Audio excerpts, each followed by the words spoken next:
Nous bénissons infiniment notre Dieu pour la grâce qui vient de nous accorder encore ce matin, d'avoir ce moment dans sa présence, pour nous parler, pour nous donner des informations qui vont nous permettre d'expérimenter la délivrance ou d'aller vers la délivrance que nous procure notre Seigneur. Amen. Nous restons toujours dans ces grands thèmes, une outre neuve pour un vin nouveau. Ça veut dire que le Seigneur se sanctifie des vases inutiles, il les purifie pour conserver en eux ses richesses.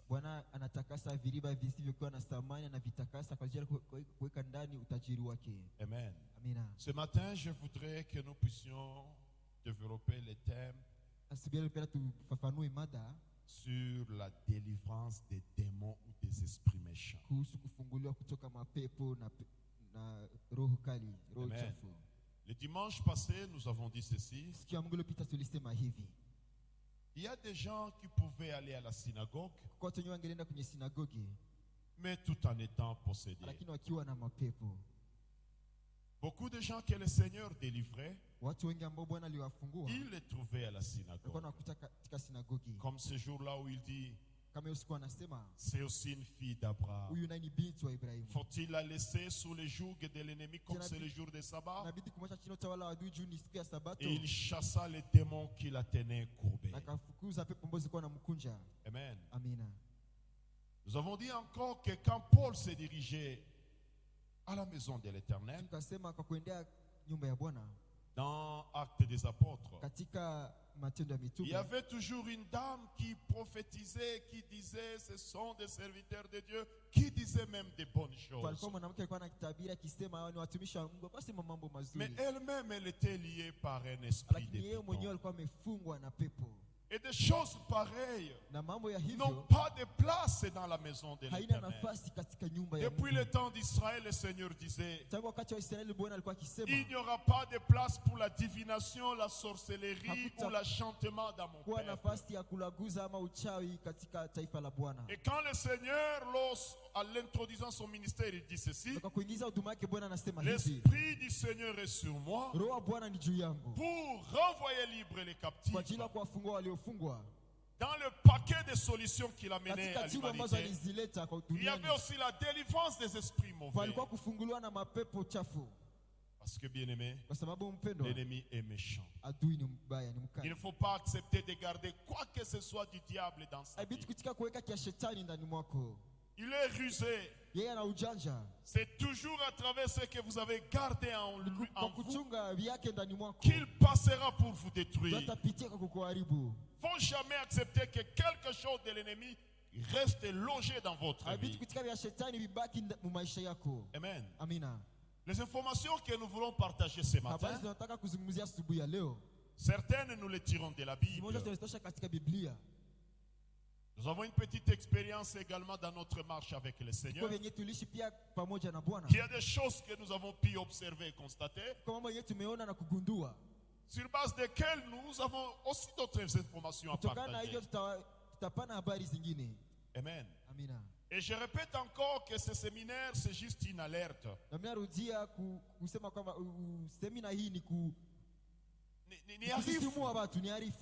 C'est une alerte aux enfants de Dieu. Ce séminaire n'a pas l'objectif d'indexer quelqu'un. Oui, bien aimé. C'est juste un miroir qui est placé devant chacun de nous.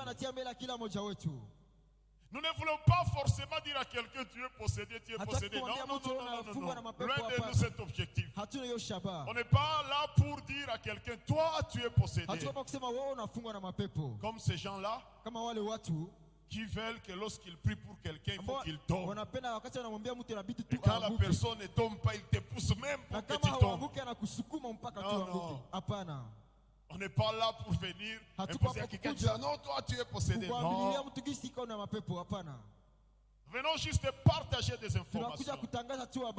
Dieu nous a mis à cœur de dire à quelqu'un, le Seigneur veut se sanctifier des vases dont il va remplir de ses richesses. Oui, bien aimé. Il avait délivré Marie Magdala des démons. Et puis il avait prise. Il avait fait marche avec elle. Il avait délivré plusieurs. Et après les avait envoyés témoigner la gloire. Ce que Dieu a fait dans leur vie. Et donc nous répétons et nous réitérons cela. C'est juste une alerte. C'est juste un miroir qui est placé devant chacun de nous. Et je dis bien, ce sont des informations sur base de la Bible, de la petite expérience dans la marche avec le Seigneur, et mais aussi de l'observation. Vous savez, bien aimé, l'ennemi il est mauvais. S'il nous a fait souffrir un jour, il ne faut pas qu'il continue à nous faire souffrir toute nos vies. Oui, bien aimé, il faut faire attention. Vous savez, bien aimé, il arrive des fois que les gens meurent. Pas pour des raisons que les gens connaissent, ou accident, ou maladie, non. Mais ce sont des comptes qui sont rendus, qui sont réglés dans le spirituel. Je connais une dame qui me disait, toutes les fois qu'il y aura des décès dans leur famille, vous devez rêver qu'il y a un léopard qui est en train de circuler autour de la maison. Et quand il voit quelqu'un rêve dans la famille qu'il y a un léopard qui est en train de circuler, c'est qu'on vient prendre quelqu'un. Et après, vous allez vous rendre compte qu'il y a quelqu'un qui part. Et ils viennent prendre les leurs. Bien aimé, il ne faut pas rester avec quelque chose du diable. L'ennemi, il est mauvais. Un jour, je vois un serpent qui tombait dans ma maison du haut du plafond par terre. Et quand je cherche à le tuer, le serpent disparaît. J'essaie un peu de revoir dans tous les coins, il n'y avait point de serpent. Je vous dis, le diable, vraiment, le risque du diable, c'est comme vraiment la malignité du serpent. Ces serpents-là, vous savez, il y a de ces salons-là qui ont des tables, des petites tables là, qui sont aussi garnies. Alors ce serpent était entré sous cette table et était parti se cacher dans un coin. Nous avons fait des bruits. On a déplacé toutes les chaises. On a tapé sur le mur. Ce serpent-là, malgré ses bruits, restait dans ces coins-là. Très ruseux cet animal. Après presque 1 heure en train de fouiller partout, vous ne voyez pas. À un moment donné, j'aurais réfléchi, j'ai dit, quand même. On a cherché partout dans le coin. Et la petite table est là au milieu. Et cette petite table est ici. Le serpent nous écoutait, mais c'était caché calmement. On a renversé cette table. Dieu, il est fidèle. J'ai seulement un réflexe. Je me suis dit que je regarde quand même à l'intérieur. On ne peut pas penser que le serpent est en train de se cacher. Quand j'ai renversé la table, je vis que ce serpent s'était cramponné malgré tout le bruit qu'on était en train de faire. Et c'est comme ça que le diable peut cacher ses histoires dans une vie. Vous allez à l'église, vous chantez, vous criez. Il se cache dans ta vie. À un moment donné, il sortira lentement et il piquera ta vie. Raison pour laquelle il ne faut pas tolérer les histoires du diable dans sa vie. Quand j'avais vu ce serpent-là, je me dis, ça va. C'était caché. Vous savez ce que j'avais fait? J'avais chauffé l'eau. Je suis venu avec le thermos. Je versais là. Le serpent est sorti. Je l'ai attrapé par la tête et je l'ai tué. Oui, bien aimé. On ne blague pas avec l'ennemi. Il ne faut pas le tolérer dans votre vie. Sous n'importe quelle forme. Amen. Amina. Ce matin, nous disons ceci. Nous ne devons pas accepter la présence des esprits mauvais, des démons dans nous. C'est pourquoi ce matin, comme je l'ai dit, la parole de Dieu nous donnera des informations qui seront pour nous comme un miroir qui va nous aider pour détecter la réalité de nos vies et savoir comment crier vers le Seigneur. Avant d'avancer, on lit rapidement quelques passages. Amen. Je prends Genèse, chapitre 49. Merci de nous mettre debout. Je prends juste le premier et le deuxième verset. Amen.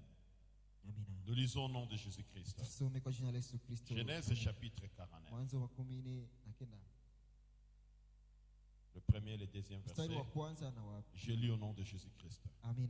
Jacob appela ses fils et dit, assemblez-vous et je vous annoncerai ce qui vous arrivera dans la suite des temps. Rassemblez-vous et écoutez, fils de Jacob. Écoutez Israël, votre père. Jacob dit ceci à ses enfants. Je vais annoncer des choses sur la vie de chacun de vous. Des choses qui arriveront dans votre vie. Et quand vous voyez la vie de chaque enfant de Jacob, le sort de chaque enfant de Jacob était fonction de ce que le père avait prononcé ce jour-là. Il y a des choses qu'on peut prononcer sur quelqu'un et détermine toute la suite de sa vie. Nous prenons Nombre chapitre 22. Amen. Nombre chapitre 22. Nous prenons verset 4 jusqu'à 6.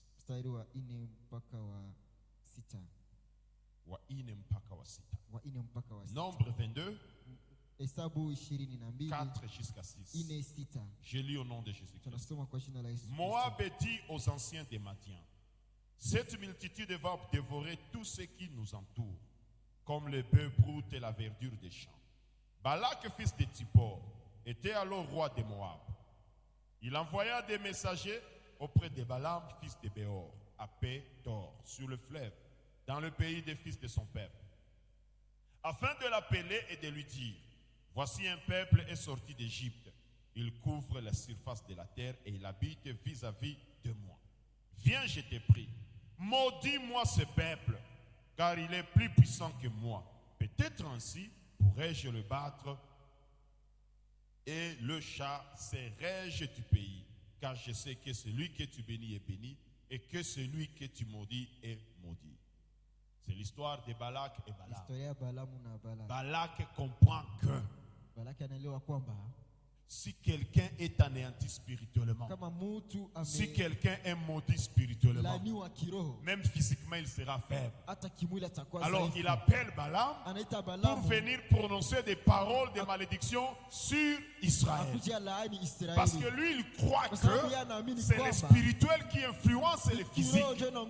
Il croit que si on a maudit Israël, si on a prononcé des mauvais sorts sur Israël, Israël sera faible. Et lorsqu'il va attaquer en guerre Israël, il va battre Israël parce qu'Israël est déjà affaibli spirituellement. Faisons attention. Tout est spirituel. Et depuis les temps anciens, déjà les rois avaient déjà compris ça, que tout est spirituel. Amen. Je prends maintenant le verset que nous allons exploiter. Marc chapitre 5. Le premier verset jusqu'au 9e. Amen. Si nous avons trouvé, nous allons lire au nom de Jésus-Christ. Marc chapitre 5, verset 1 jusqu'à 9. Je lis au nom de Jésus-Christ. Ils arrivèrent à l'autre bord de la mer dans le pays des Gadaréniens.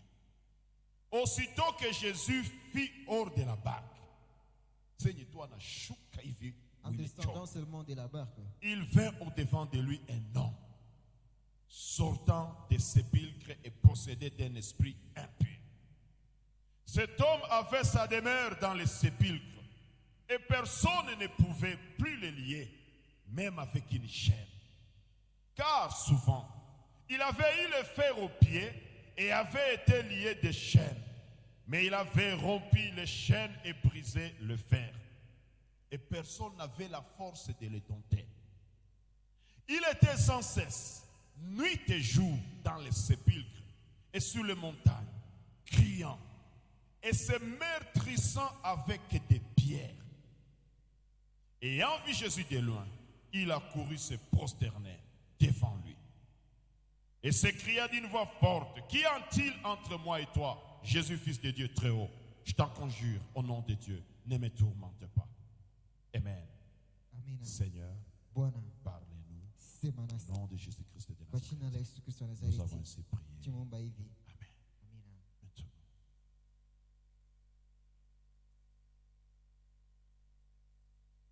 Oui, bien-aimé.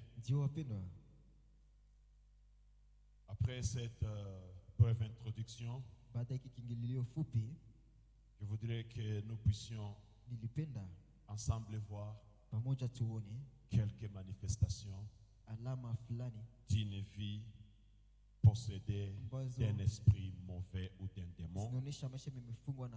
Et juste dans un deuxième temps, nous allons voir qu'est-ce qu'il faut faire pour décrocher sa délivrance. Je dis ceci, c'est juste un miroir.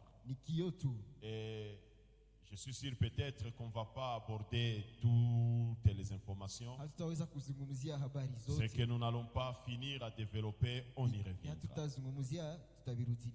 Amen. Nous voyons dans cette histoire, la Bible dit ceci: Jésus descendait de la barque. Il arrive dans le pays des Gadaréniens. Dès qu'il arrive là-bas, directement le spirituel de cette contrée comprend qu'il y a un esprit fort qui vient d'atterrir, qui vient déjà de maîtriser le milieu. Il y avait un homme qui était habité par plusieurs démons, une légion de démons. Directement, il se met debout. Il va à la rencontre du Seigneur. Vous avez bien aimé? Le spirituel existe. Le spirituel est organisé. Le spirituel est hiérarchisé et structuré. La vie ne se limite pas à ce que nous voyons dans le physique. Et je vous dis que le spirituel est plus fort que le physique. Les gens n'avaient pas compris ce qui était en train de se passer. Je ne vais pas m'attarder là-dessus. Qu'est-ce que la Bible dit? Ce monsieur qui était possédé par une légion de démons, à un moment donné, personne ne le maîtrise.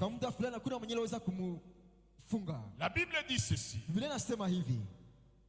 Il restait dans des montagnes. Il restait dans les sépulcres. Et lorsque les humains, les hommes, ses contemporains essayaient de le maîtriser, en les liant par des chaînes, des fers, à cause des démons qui étaient en lui, il avait la force de briser ces chaînes. À part cela, la Bible dit il se meurtrissait avec des pierres. Oui, bien aimé. Et il était resté comme ça, dans sa solitude. Je veux dire ceci. Il y a des traits caractéristiques qui ne trompent pas et qui renseignent qu'une vie est possédée d'un esprit méchant. Il faut faire attention. Lorsque dans votre vie, vous trouvez de mauvais agissements, de mauvaises attitudes spirituelles dans votre vie, il faut faire attention. Vous constatez l'attirance vers des choses pourries. Il faut faire attention. Ces messieurs, ces agissements étaient anormaux. Toute personne a l'instinct de conservation. Mais lui prenait les pierres en train de se meurtrir la peau.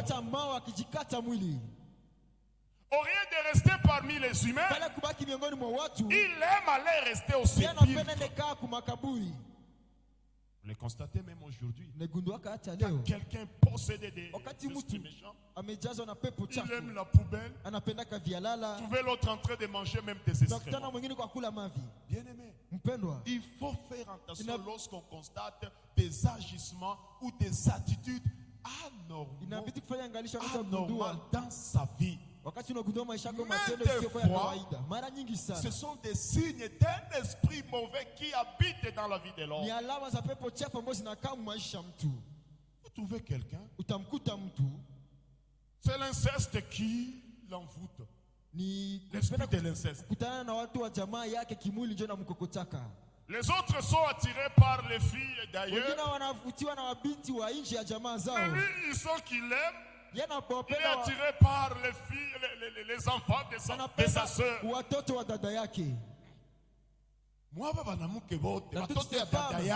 Tu ne vois que les filles de ta sœur. Tu n'es qu'attiré par les filles de ta sœur. Vous voyez l'histoire d'Amnon dans la Bible. Un enfant du roi. Il peut aller chercher une femme n'importe où. Parce qu'il jouit de cette notoriété-là royale. Mais il a envie seulement sa sœur. Bien-aimé, attention avec les attitudes et les agissements anormaux dans nos vies. Souvent ça traduit la présence d'un esprit mauvais, un démon dans la vie de l'homme. Oui, bien-aimé. Vous trouvez quelqu'un, la saleté ne lui dit absolument rien dans sa vie. Il peut rester dans la saleté. Il peut être entouré de la saleté. Il y a des excréments. Et il est à l'aise. Son esprit ne le dérange pas. C'était le cas de ces messieurs. Là où ils préfèrent habiter, c'est là où il y a des pourritures. Ah oui, bien aimé. Aujourd'hui, on est en train de dire qu'il y a des gens qui ont des sentiments, des émotions vers les gens du même sexe. Les démons créent dans l'homme des attitudes et des agissements anormaux.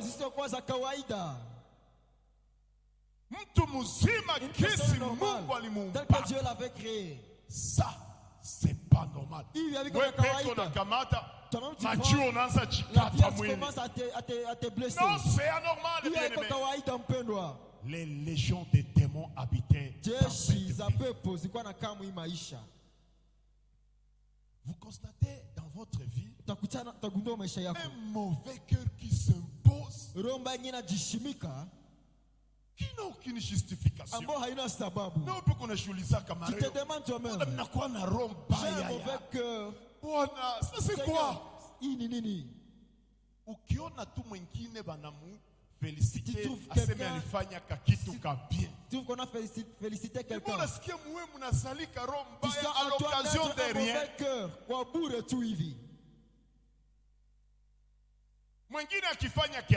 Si l'autre fait quelque chose de bien, tu te sens mal.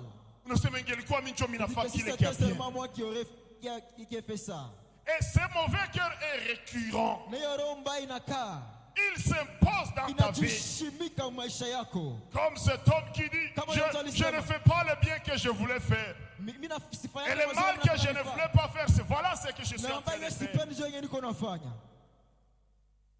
Lorsque l'autre donne seulement une bonne idée, tu sens que ça te blesse dans le cœur. Pourquoi c'est pas moi qui ai donné cette bonne idée? Un mauvais cœur qui s'impose dans ta vie, et toi-même tu n'en comprends rien. Attention avec des attitudes et des agissements anormaux dans ta vie.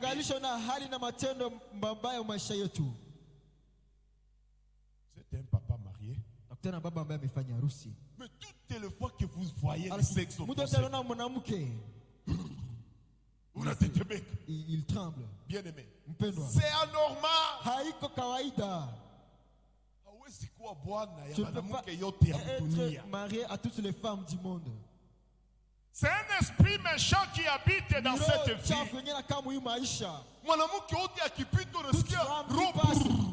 Ton cœur bat.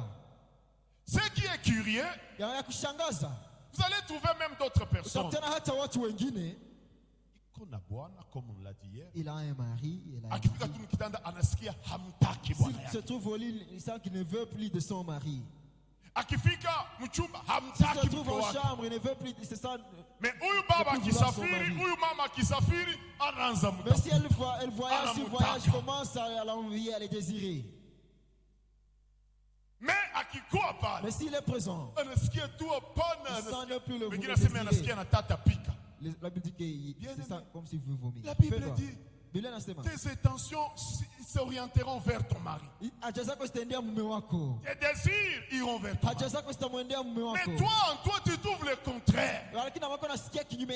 Bien aimé, attention avec les agissements anormaux. Souvent, ils traduisent la présence d'un esprit mauvais dans la vie de l'homme. Nous voyons encore dans la vie de ces messieurs, il est attiré par les cimetières, les lieux où il y a des morts. Attention bien aimé, avec l'attirance vers des pratiques occultes.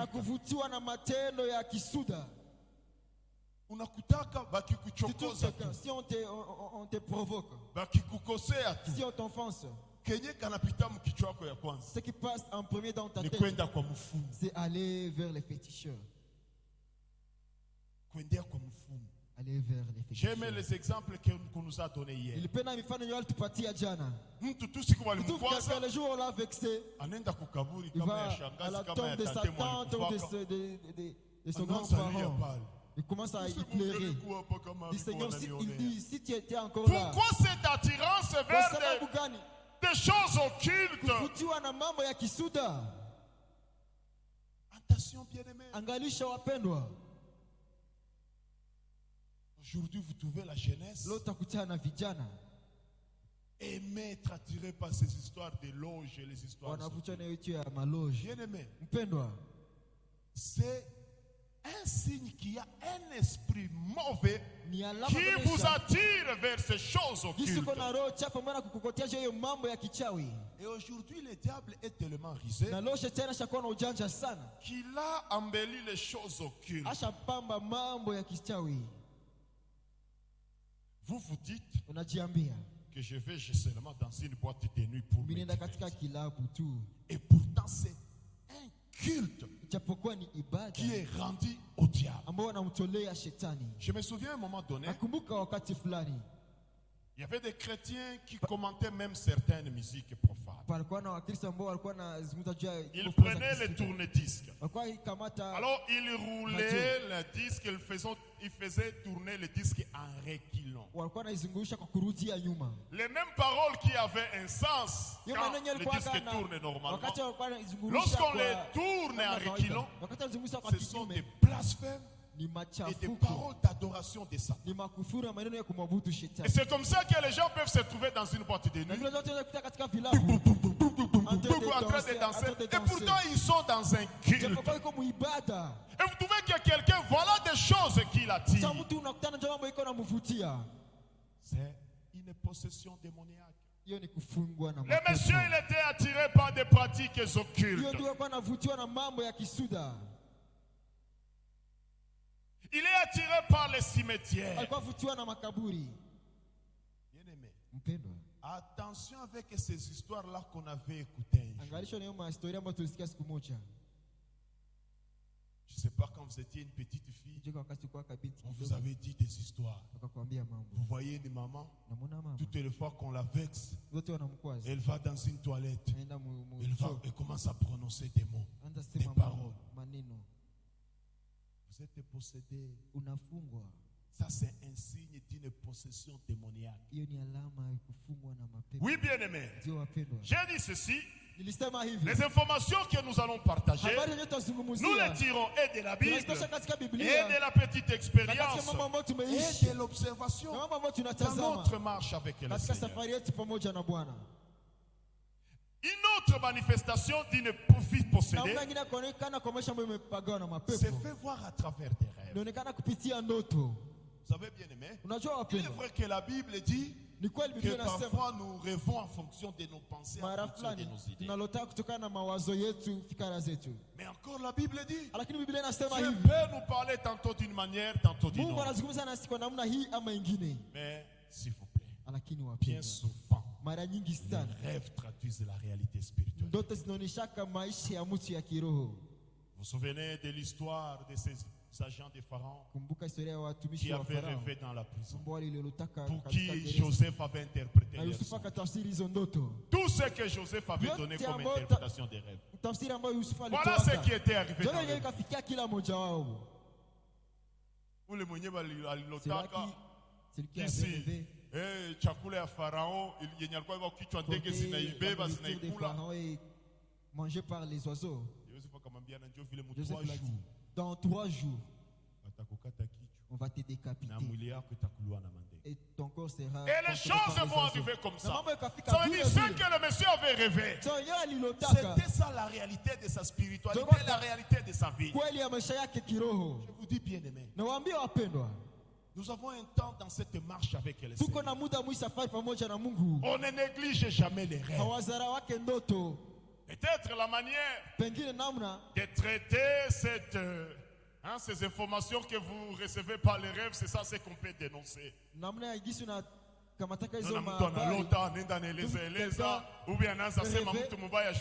commence à parler mal des autres.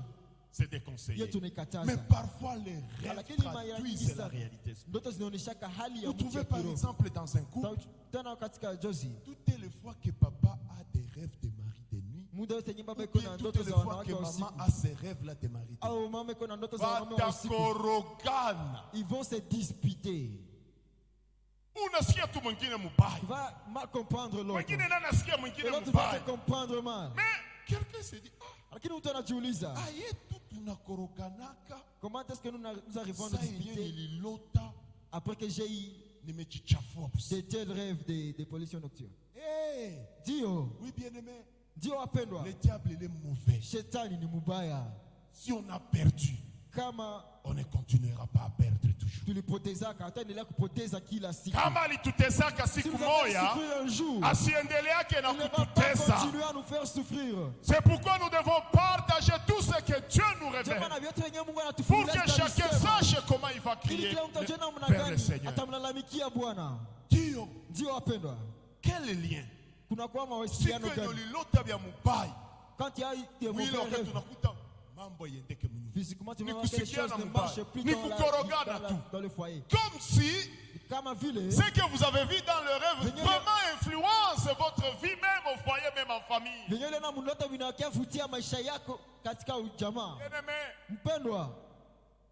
Bien souvent, ce que nous voyons dans des rêves traduit la réalité de nos vies spirituelles.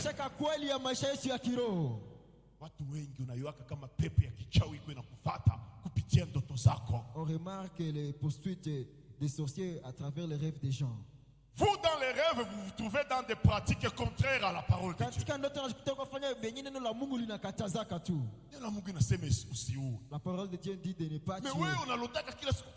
Mais dans tes rêves, tu ne fais pas tuer et manger la chair des gens. C'est vrai. Dio. Beaucoup de gens, quand on parle de la délivrance,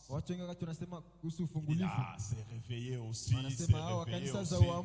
Mais bien aimé, nous sommes également des scientifiques. Parfois, on prend une distance par rapport à certaines déclarations. Mais il y a une réalité dans ces histoires.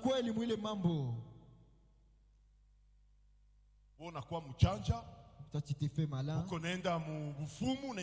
vas chez les sorciers, chez les pasteur occultiste. Tu dis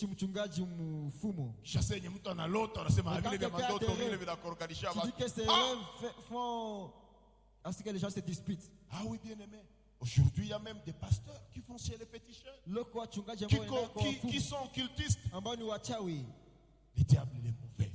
Attention avec le rêve. Vous trouvez quelqu'un dans ses rêves, c'est comme une princesse là traditionnelle. On danse avec elle, on danse autour d'elle. Le monsieur là, dans ses rêves, c'est toujours un gourou. Vous connaissez un gourou? C'est comme un chef là, un gourou, un chef spirituel. Traditionnel là, elle décide du sort des gens, même des gens. Et ça revient toujours.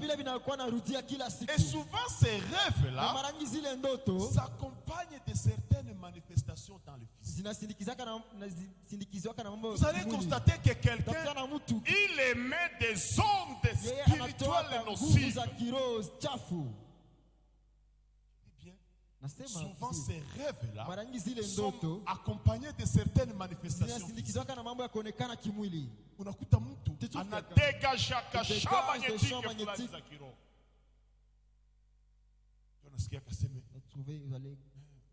Mon épouse a fait une amie qui lui disait,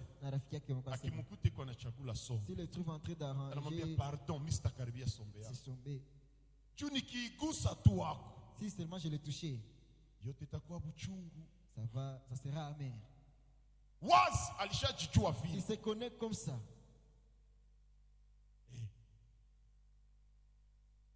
Il y a des gens qui ont déjà vu. Si on les veut, vous allez voir, quelqu'un va mourir ici. Quelqu'un va mourir. Il y a beaucoup de choses dans le monde. Il y a des gens qui sont envoûtés consciemment et d'autres inconsciemment. Quelqu'un va mourir cette fois-ci. Il ne faut pas blaguer avec moi. Et après? Et vous trouvez qu'après, quelqu'un mourir. Un jour, je suis à la radio. Une histoire se passe à Kinshasa. Je faisais ça à la radio. Kama baba alifanya nini mtoto je ne sais pas ce que le papa avait fait.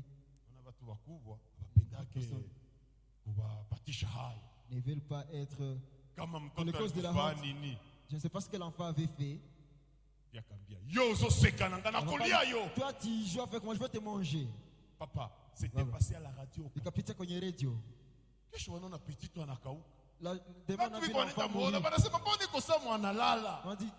Mais quand les médecins viennent, il n'y a point de signes vitaux. Donc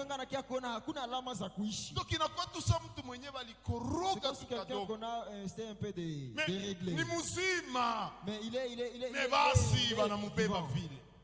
et on l'emporte comme ça. Ça c'est l'oppression. Souvent ces gens-là, dans leur vie physique, ils ont certaines manifestations. Ils émettent des ondes nocives. Bien-aimé, quand vous constatez cela, il ne faut pas vous faire des cadeaux. Il faut dire Seigneur au secours. Vous savez, bien-aimé, je l'ai dit, nous ne voulons pas indexer des gens, forcer à dire à quelqu'un, toi tu es comme ça. Loin de nous, c'est on vient juste partager des informations. Quitte à chacun de nous de s'émirer. Voilà notre méthodologie. Ah oui, bien-aimé. Vous savez, la spiritualité, pour moi, c'est le plus grand degré d'objectivité et de neutralité. Vous nous a constaté même en famille des choses anormales. Ce sont des personnes très chères pour toi. Mais vous constatez des choses anormales. Il faut seulement être sage. Voilà ce qui est recommandé. Mais si vous constatez des choses anormales, il faut prier pour ça. Il faut implorer la grâce du Seigneur. On ne vous dit pas de commencer à vilipender des gens et à dire voici ce que j'ai rêvé, voici ce que j'ai constaté. Mais il peut arriver, vous aimez cet oncle, vous aimez cette tante. C'est le seul oncle que vous bien. Restez. Le vieux, c'est papa là. Tu peux te faire. C'est un être intime. Mais ça, c'est une réalité. Bien aimé, il faut savoir prier le Seigneur.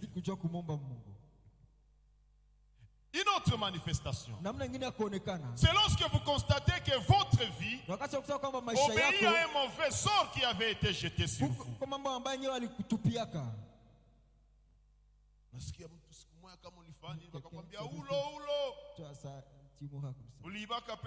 Tu peux voler l'argent de quelqu'un. Tu constates dans ta vie que tu es toujours attiré par l'esprit. Un jour, on nous donne un exemple. Un petit là, il était parti là où on avait consacré une boisson aux idoles.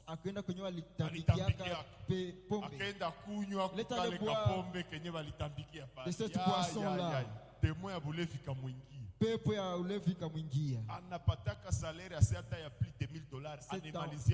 cette personne a un salaire de $1000.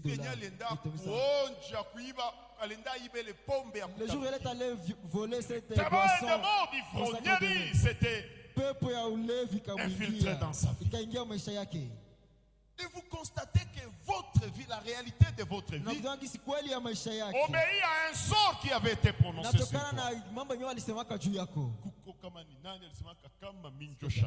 Si je suis ta tante, tu ne te marieras jamais. Si je suis ta tante, tu n'auras pas d'enfant. La première année, il n'y a pas d'enfant. Bien-aimé, quand vous constatez que votre vie obéit à un mauvais sort qui avait été prononcé sur vous, il faut demander le secours de l'Éternel.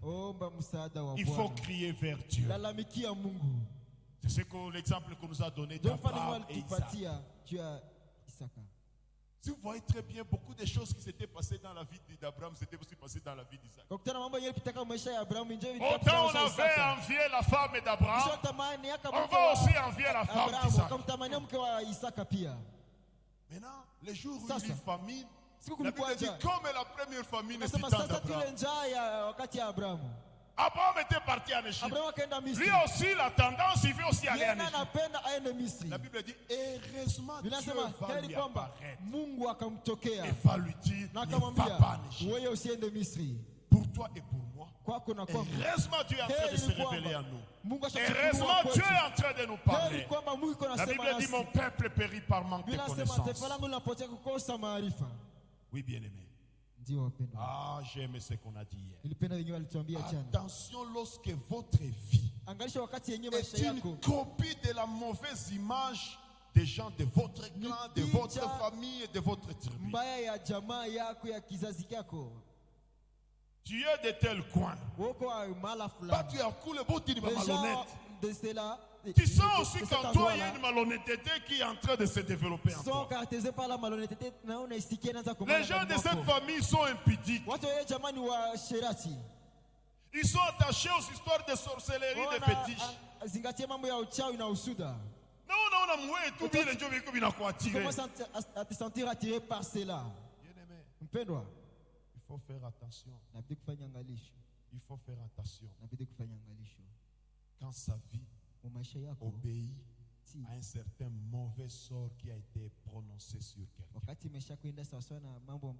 C'est vrai, nous avons vu les exemples d'Abraham, plutôt l'exemple de Jacob, l'exemple de Balak avec Balaam. On prononce des choses sur des gens et ces choses impactent et influencent toutes les vies.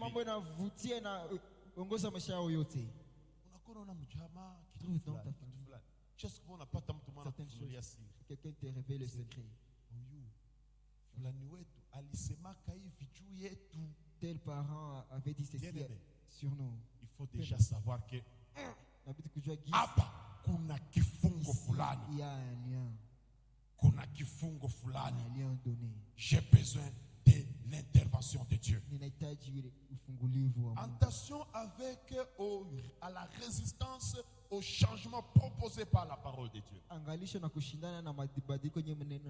Chaque fois la parole de Dieu t'interpelle, nous interpelle, mais en vous êtes réfractaires. Il y a une résistance par rapport au changement de la parole. Vous savez, Christ avait dit ceci. L'un de vous est un démon. Et il parlait de Judas. L'une des caractéristiques de la vie de Judas, c'est que Judas, il était réfractaire par rapport à la parole de Dieu.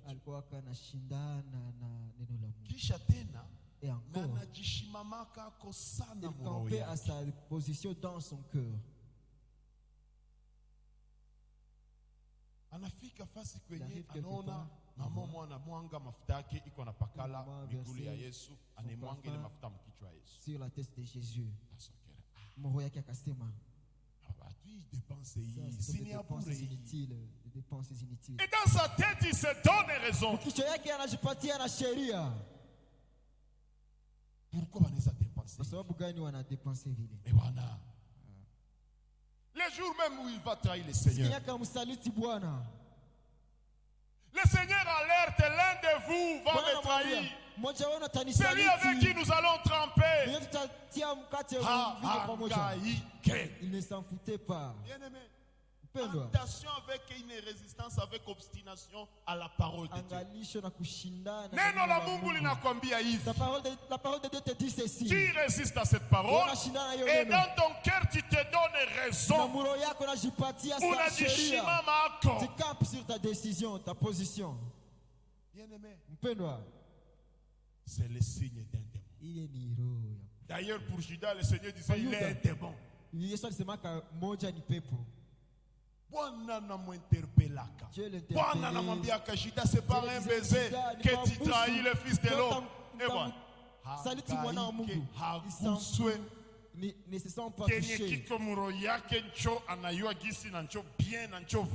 savez que ce qui était dans son cœur, c'était cela la vérité. Il faut faire attention. Amen.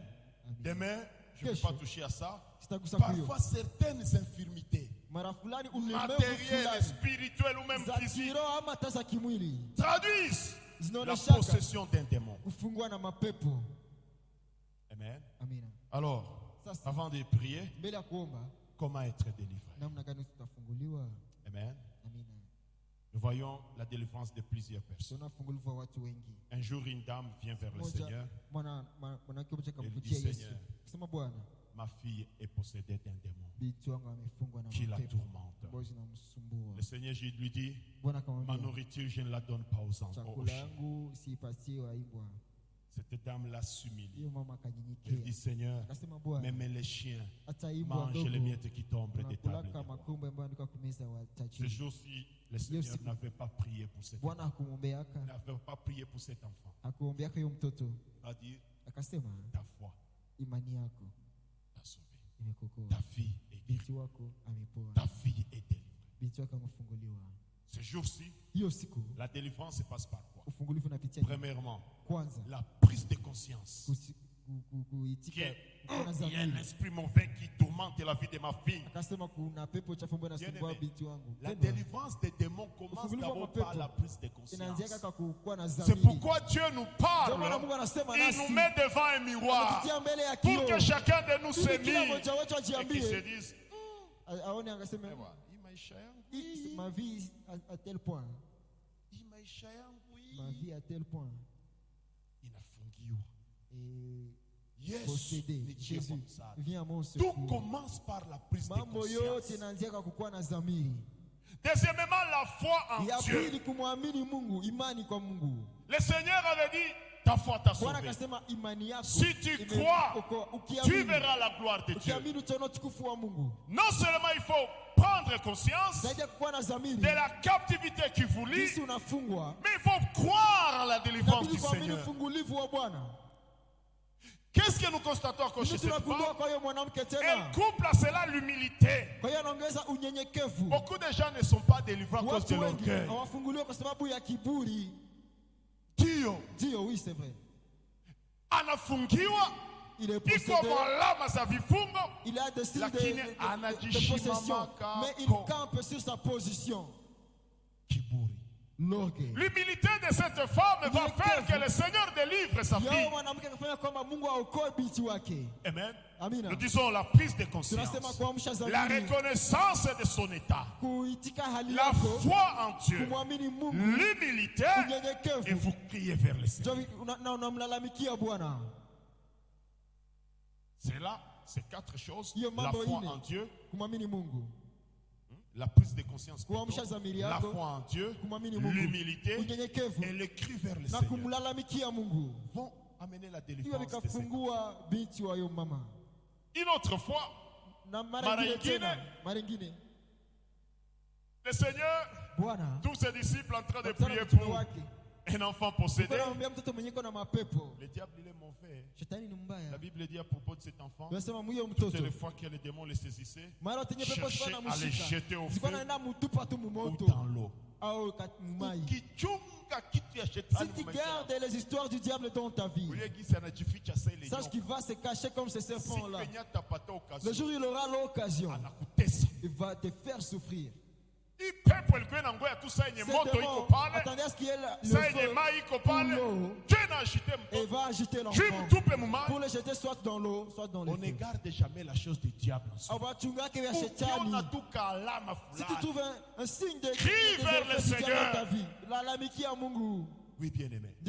Alors quand le Seigneur arrive, il chasse les démons. Après les disciples viennent. Seigneur, comment nous chassions les démons est parti. Le Seigneur va dire ceci. Ce genre de prière, plutôt ce genre de démons, quitte par la prière et les jeûnes.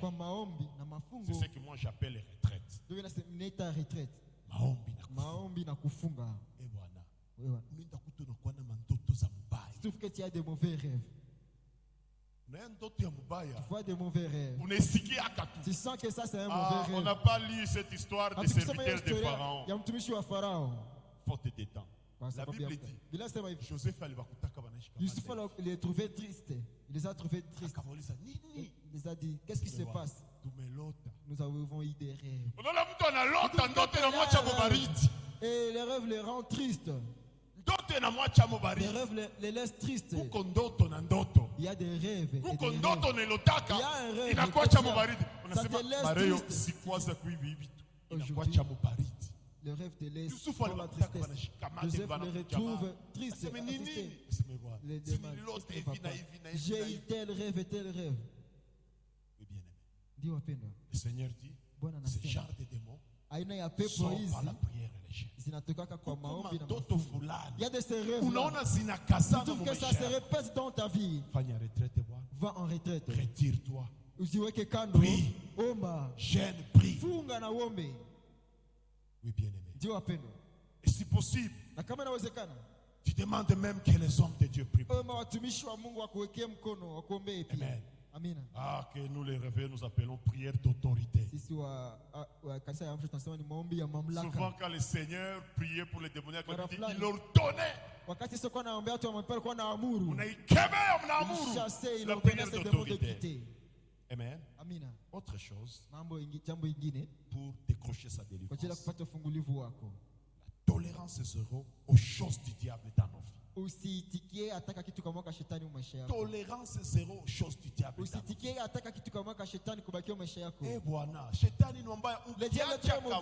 Si tu lui laisses seulement Amen.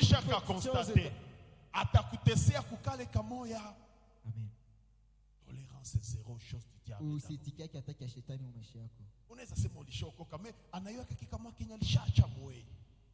Na anafasambla na kaacha.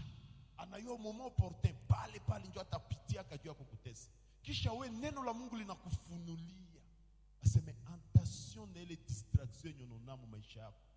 Ni alama ya kifungo, attention. Anza lilia Bwana. Crie au secours. Ita msaada ya Bwana. Siko tatafuta karibisha foyer yako. Le jour voudra détruire votre foyer. Atapitia kama ile distraction.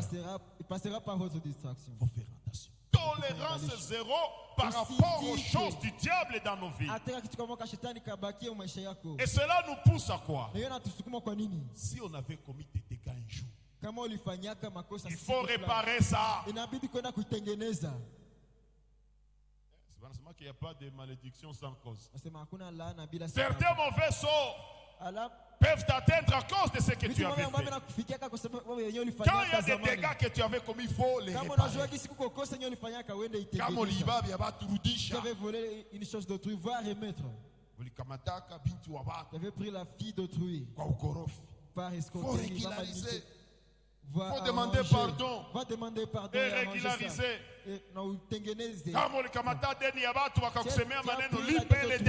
Va payer cette dette. Tolérance zéro aux choses du diable. Lorsque les Philistins cherchaient une voie pour capturer Samson, il lui avait envoyé Delilah. présence ya Delilah kwa Samson. Ikapatia wa Philistine njia. La présence de la chose du diable que tu tolères dans ta vie risquera de donner l'accès à l'ennemi. Parapanda ikwena. Le son de la trompette va retentir. Et dans tout ça, l'ennemi fait bloquer les gens. Avant de finir, bien-aimé, nous avons besoin d'une vie libérée. Quelqu'un qui est délivré. Quelqu'un qui est libéré de toutes ces choses-là. Libéré par rapport au péché. Libéré par rapport au caractère. Libéré par rapport à la possession démoniaque.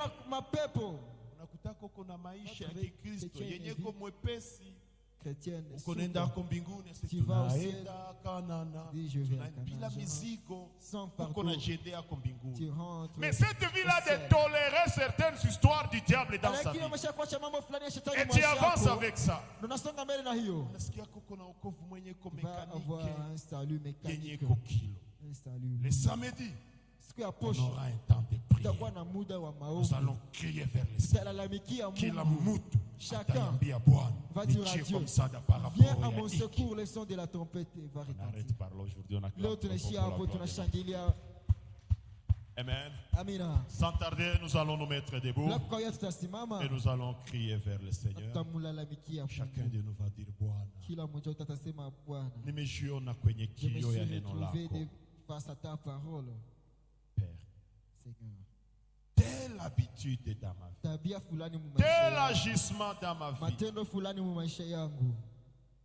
attention avec de